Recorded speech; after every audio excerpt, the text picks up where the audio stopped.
Yes, and hope situation. as well. First discussed this, and the president is popping out now. All right, the president of the United States out first here on Air Force One. This is Orlando, Florida, and we expect to see also, and this will be quite the visual if we indeed see it, the Deputy AG, Rod Rosenstein, to be a fly on the wall during those 30 minutes that we're told that the two men talked. But we are getting a little bit of color in play-by-play. The president getting right away in the motorcade. Sometimes he'll call an audible and he'll go talk with people who are gathered there if there are crowds there. But let's look at the stairs.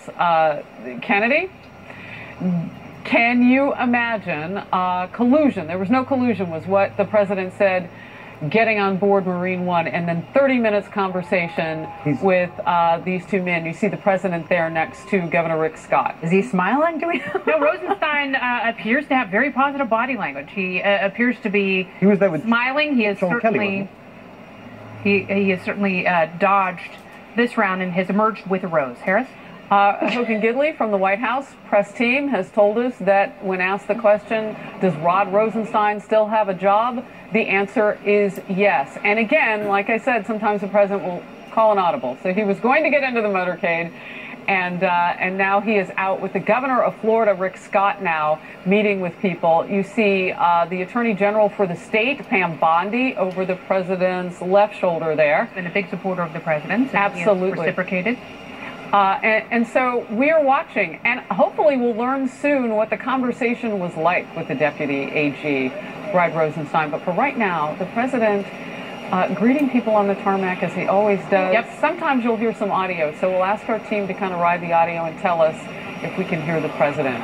I also appreciate the fact, I believe President Trump is going to speak to Florida police chiefs, and we've seen recent ambush of police officers. I think a lot of police officers felt in this country that the Obama administration turned their backs on them, and President Trump made law enforcement, law and order a big campaign issue during the 2016 presidential election.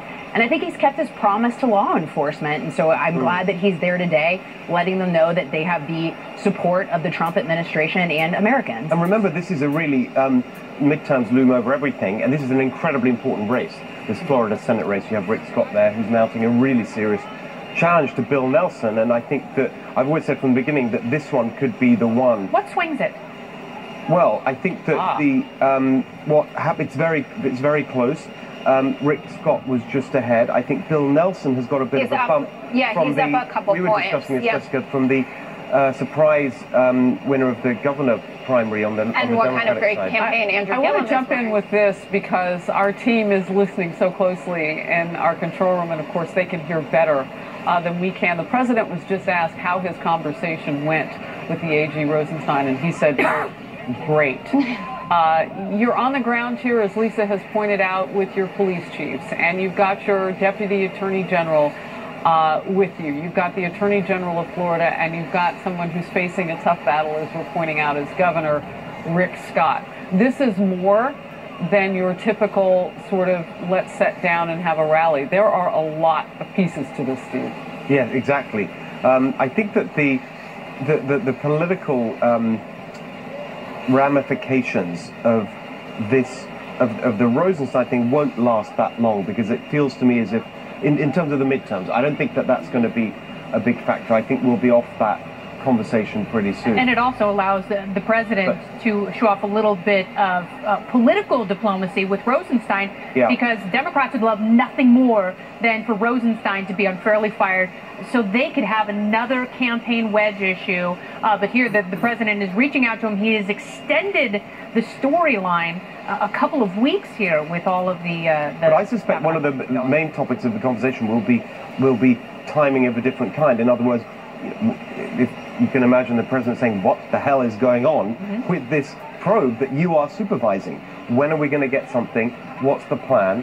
And that, I think, is so central to the political fortunes of his administration beyond the midterm. What are the satisfactory answers that the president could receive if he asked Rod Rosenstein, first of all, what on earth did you say in that meeting talking about the 25th Amendment, and what on earth is going on with this investigation? Well, I imagine Rob Rosenstein will say what he did when he pushed back against the New York Times, which was, I categorically deny I said anything about the 25th Amendment, and I was being sarcastic when I joked about wearing a wire. Now, take it or leave it, is it appropriate for someone in his position to even make a joke like that? That's something for discussion, and I think that you were right to raise the difference between what you're texting your paramour or your friend or when you're sitting in Andy McCabe's office.